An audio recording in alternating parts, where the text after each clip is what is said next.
जरा सोचिए, एक ऐसा राजा जिसे आप बीच से चीर दें और वो आपके सामने ही फिर से जुड़ जाए। अब ऐसे किसी को हराया कैसे जा सकता है ना? यही वो लगभग नामुमकिन चुनौती थी जो पांडवों के सामने खड़ी थी जब वो अपने साम्राज्य का सपना देख रहे थे। चलिए महाभारत की इसी अनोखी कहानी की गहराइयों में उतरते हैं।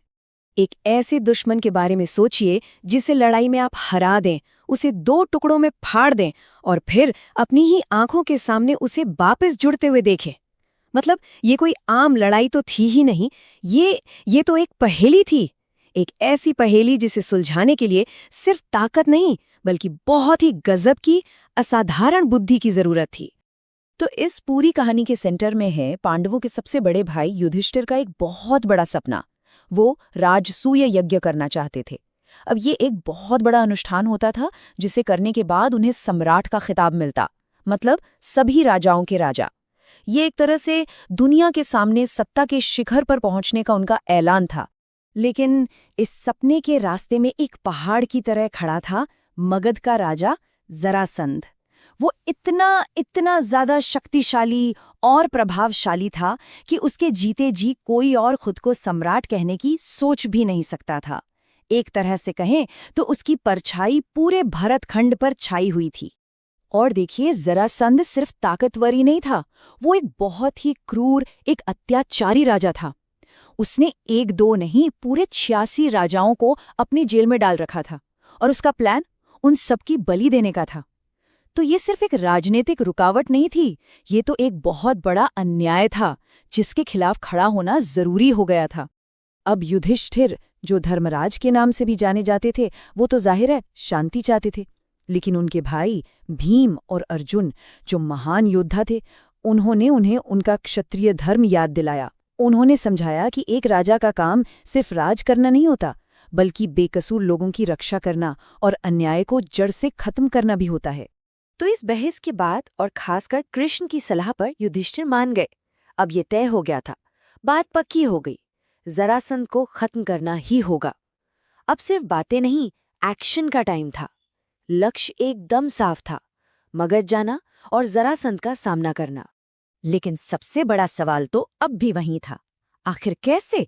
जरासंध की ताकत, वो कोई आम ताकत नहीं थी, वो अलौकिक थी। उसे सीधी लड़ाई में हराना लगभग नामुमकिन था। और उसे हराने का जो राज था ना, उसकी जो सबसे बड़ी कमजोरी थी, वो असल में उसके जन्म की ही एक बहुत अजीब कहानी में छिपी हुई थी। और सबसे मजेदार बात तो ये है कि उसकी हार का जो सुराग था, वो उसके नाम में ही छिपा था, जरासंध। इसका मतलब होता है जरा के द्वारा जोड़ा गया। और यही नाम उसकी ताकत और उसकी सबसे बड़ी कमजोरी दोनों का राज था। तो कहानी शुरू होती है मगध के राजा बृहद्रथ से। वो संतान के लिए तरस रहे थे। फिर एक ऋषि ने खुश होकर उन्हें एक जादुई आम दिया, एक ऐसा फल जो संतान का वरदान था। अब राजा ने इंसाफ करने के चक्कर में उस फल को ठीक बीच से आधा आधा काट दिया ताकि अपनी दोनों रानियों को दे सकें। उन्हें क्या पता था कि उनका ये फैसला, जो उस वक्त बिल्कुल सही लग रहा था, आगे चलकर एक भयानक चीज को जन्म देगा। नतीजा ये हुआ कि दोनों रानियों ने बच्चे के एक बेजान आधे अधूरे हिस्से को जन्म दिया। ये मंजर इतना डरावना था कि उन टुकड़ों को महल से बाहर कूड़े के ढेर पर फेंकवा दिया गया। लेकिन कहानी यहाँ खत्म नहीं हुई। वहीं कूड़े के ढेर पर किस्मत ने एक बहुत ही अजीब मोड़ लिया। जरा नाम की एक राक्षसी वहां आई और उसकी नजर उन फेंके हुए टुकड़ों पर पड़ी। और जैसे ही उसने उन दोनों हिस्सों को बस यूं ही एक साथ रखा, एक चमत्कार हो गया। वो दोनों टुकड़े जादुई तरीके से जुड़ गए और एक पूरे जिंदा बच्चे में बदल गए। तो यही था वो राज। उसका जन्म ही उसकी ताकत का सोर्स था और यही उसकी मौत का तरीका भी बनने वाला था। तो ये तो थी जरासंध के जन्म की कहानी।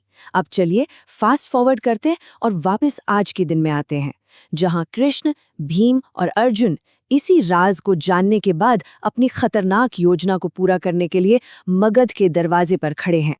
उनका प्लान बहुत चालाकी भरा था। सबसे पहले उन्होंने साधुओं का भेष बनाया। क्यों? क्योंकि कोई भी राजा मेहमान, खासकर साधुओं को मना नहीं करता। फिर महल में घुसने के बाद उन्होंने आधी रात तक मौन व्रत रखने का नाटक किया, इससे उन्हें टाइम मिल गया और अपनी पहचान भी छिपानी नहीं पड़ी।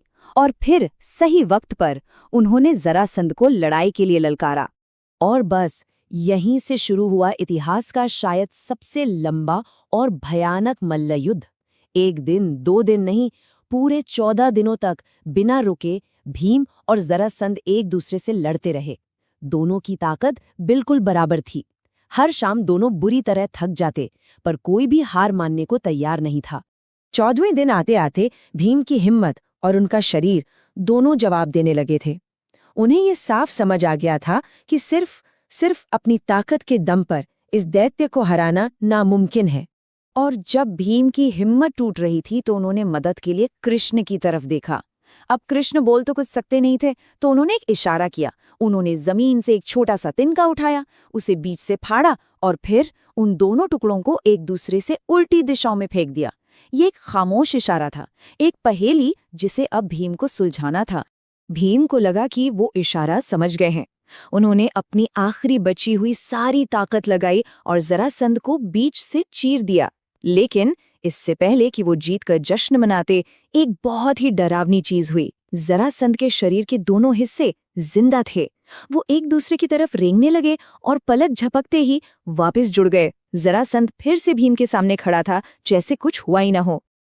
भीम तो हैरान रह गए, लेकिन तभी उन्हें कृष्ण के इशारे का दूसरा और सबसे जरूरी हिस्सा याद आया। सिर्फ चीरना काफी नहीं था। इस बार उन्होंने फिर से जरासंध को अपनी पूरी ताकत से फाड़ा और इस बार दोनों हिस्सों को एक दूसरे से दूर बिल्कुल उल्टी दिशाओं में फेंक दिया। और बस इस बार कोई जादू नहीं हुआ। एक दूसरे से दूर फेंके जाने की वजह से वो टुकड़े फिर नहीं जुड़ पाए। जरासंध की वो चमत्कारी ताकत आखिरकार टूट चुकी थी। वो अत्याचारी राजा हमेशा के लिए खत्म हो चुका था। जरासंध की मौत के साथ ही समझिए न्याय की सुबह हुई। वो 86 राजा जिन्हें बलि देने के लिए कैद किया गया था, उन्हें आजाद कर दिया गया। और देखिए, पांडवों ने बदला नहीं लिया, बल्कि दरियादिली दिखाई और जरासंध के बेटे को ही मगध का नया राजा बना दिया। और आखिरकार युधिष्ठिर का सपना भी पूरा हुआ। उनका राजसूय यज्ञ